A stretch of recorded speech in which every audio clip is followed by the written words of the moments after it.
Hello, and thank you for watching this next installment of the continuing video series previewing upcoming council agendas.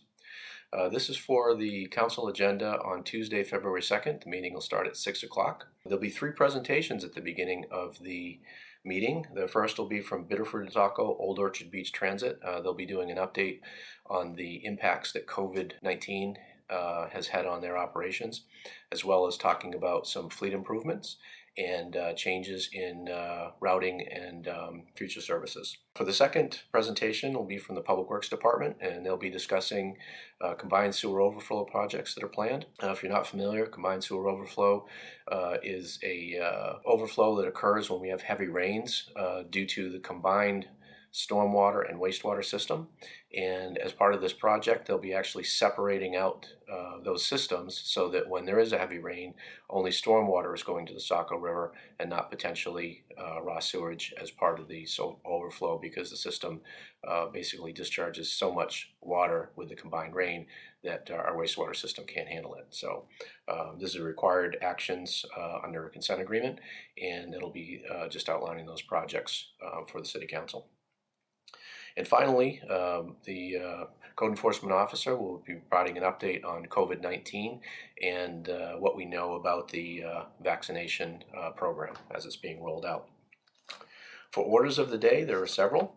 The first is a tax abatement for land off of Granite Street.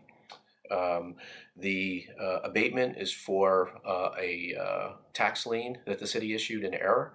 And in order to clear that lien, there's a formal requirement that the council has to hear that and formally accept that the discharge of that lien. The second is acceptance of Whitewater Drive as a public way.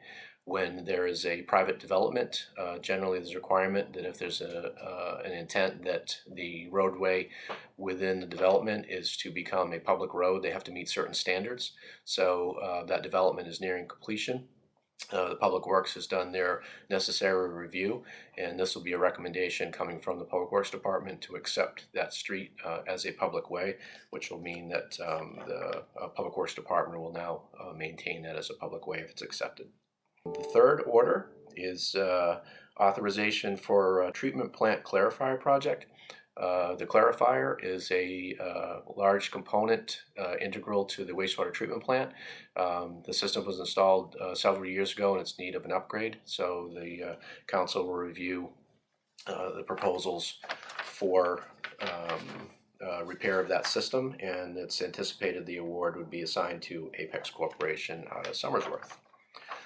There's also an approval for a purchase of a software subscription for 1 year, and this is for a software called MetroQuest, and the intent is to help the planning department and other departments with citizen engagement and communication and collaboration as the city works through the comp plan program specifically to finish those components up, as well as use the software for additional project work that may benefit from additional engagement.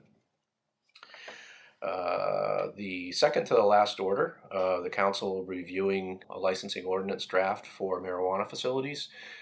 This is to allow the city a little more control over marijuana facilities. Should there be issues, there'll be a licensing requirement that those facilities will need to comply with, and if there are non-compliance issues, that the city can address those administratively, but in addition through, if necessary, revocation of that license.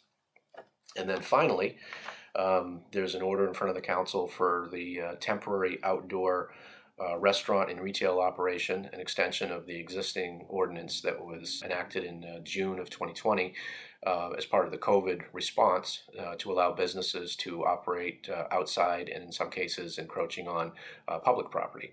So this is an extension of that existing program that would run from an extension from the current date through January 1, 2022, essentially this coming year, so that businesses, if are continuing to be impacted by COVID through the spring and summer, that they're still able to use those outside facilities to better serve the public. So that's a brief summary of the agenda for February 2nd. If you want to obtain the full agenda and review any of the packet materials, simply go to biddefordmaine.org, and when the page opens up, there'll be a green bar about midway down, and on the far right, it'll say video minutes and meetings. Just click on that and it'll bring you right to the page. You'll find the upcoming meetings and just click on the hyperlinks to download any of the information or to view those online. You can also attend the council meeting, and we strongly encourage the public to participate in those meetings. It'll be a virtual meeting. You go in by Zoom, and if you look at the agenda, all the login information for the Zoom account is at the top of the agenda. So thank you for listening. Hope you enjoy this series. We plan on continuing this. Have a great day, and we'll see you later.